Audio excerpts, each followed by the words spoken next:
Sí, sí, verdad. Bueno, listo, profe. En esta vamos a hacer el contexto del tema del plebiscito, pero así súper conciso. Entonces, aquí en América Latina, y especialmente en Colombia, vimos cómo las redes sociales fueron protagonistas en momentos tan importantes como el plebiscito por la paz. ¿Qué los llevó a usted y a su equipo a pensar, desde la ingeniería y la tecnología podemos ayudar a entender y a medir este fenómeno? Bueno, voy a tratar de explicarlo con el plebiscito para la paz. Cuando hicimos este proyecto, el plebiscito para la paz ya había pasado hace rato. El plebiscito para la paz fue en el 2016.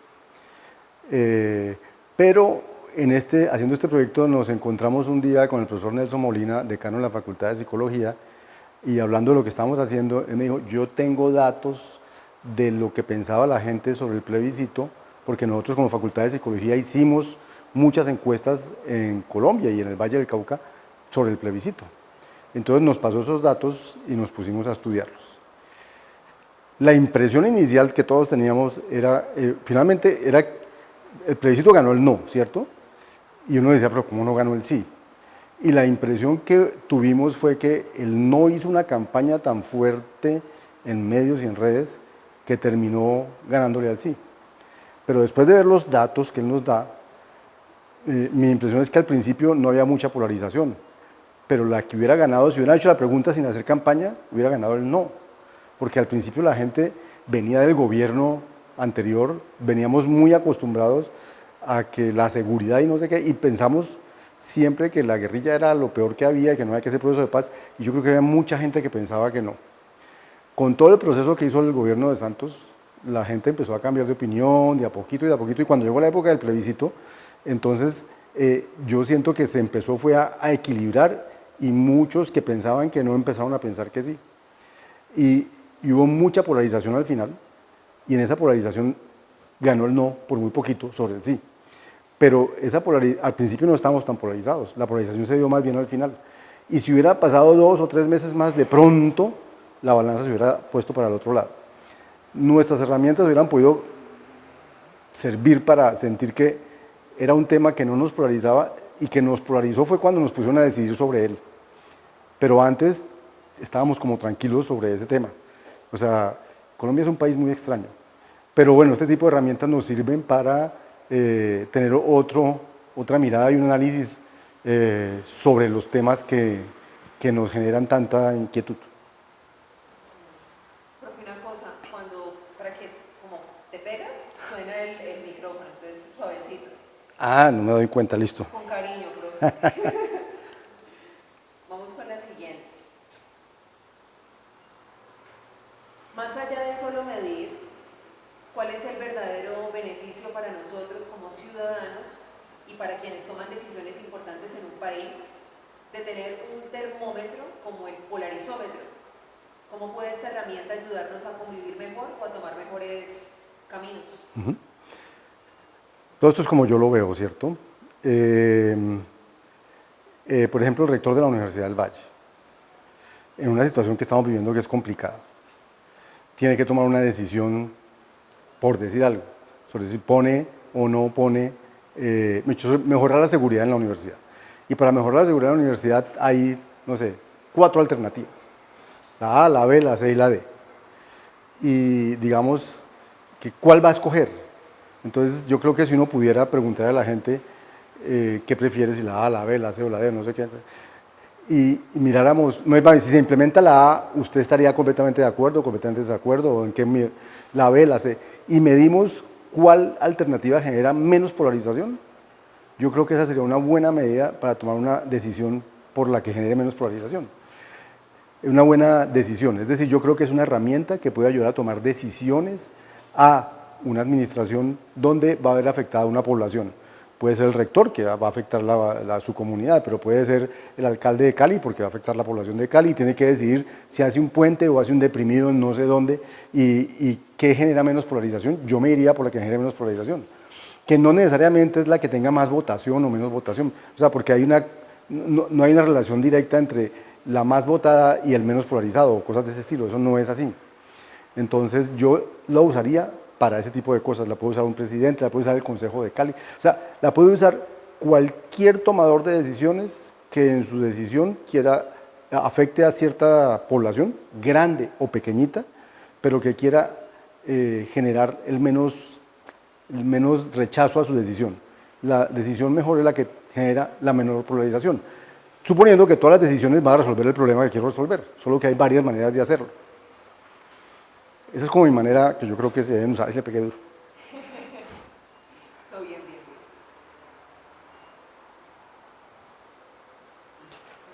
Uy, estas que siguen son tremendas. Tremendas, ¿no? Vamos con... Hemos visto cómo ciertas campañas o mensajes en redes buscan que reaccionemos con rabia o miedo. ¿Cree que como personas somos vulnerables o de alguna manera víctimas de estos procesos de polarización digital? ¿Nos dejamos llevar fácilmente por estas corrientes? Absolutamente somos vulnerables, absolutamente somos manipulables.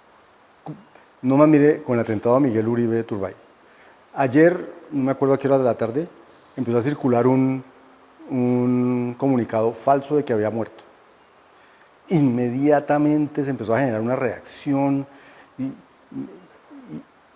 ¿Cuál era el objetivo de ese comunicado? No lo sé, pero inmediatamente la gente se empezó o a entristecer, o a orar, o a indignar por lo que fuera, porque ese tipo de cosas por las redes sociales realmente nos afectan. ¿A quién le sirve eso? No sé, pero unas redes sociales mal usadas sirven para manipular a mucha gente, porque en este país, por ejemplo, que empieza ahorita una campaña de la inseguridad presidencial y hay unos que su tema es la seguridad, entonces el miedo es una cosa que hace a la gente reaccionar de cierta manera y poner cosas por las redes que nos generen miedo hace que nos puedan manipular, muy fácil.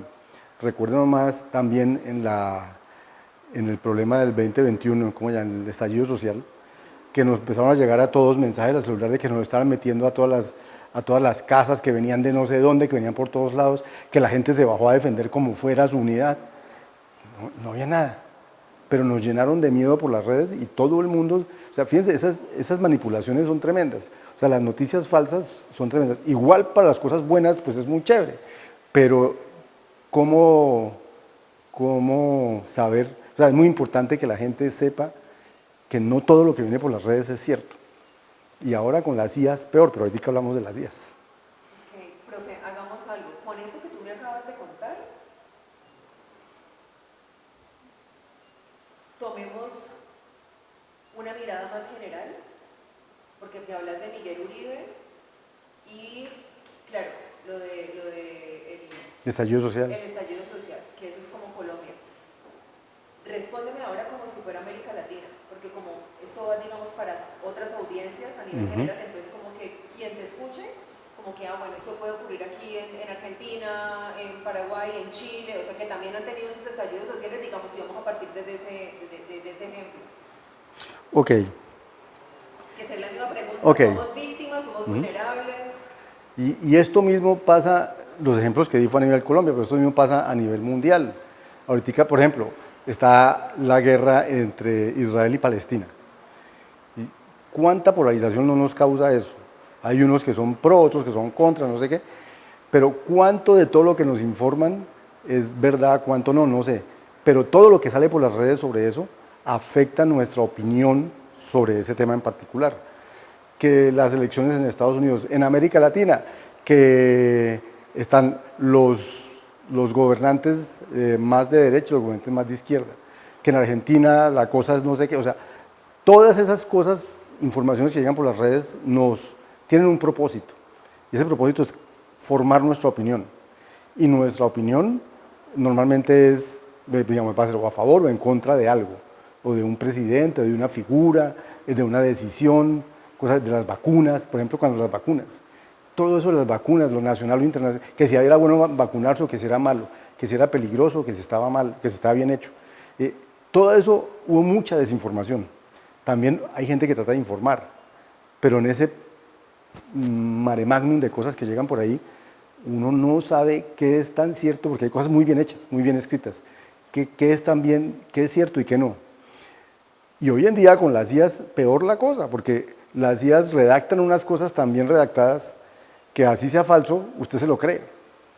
Entonces, sí, somos vulnerables, muy vulnerables, sobre todo si somos consumidores no críticos de lo que nos llega.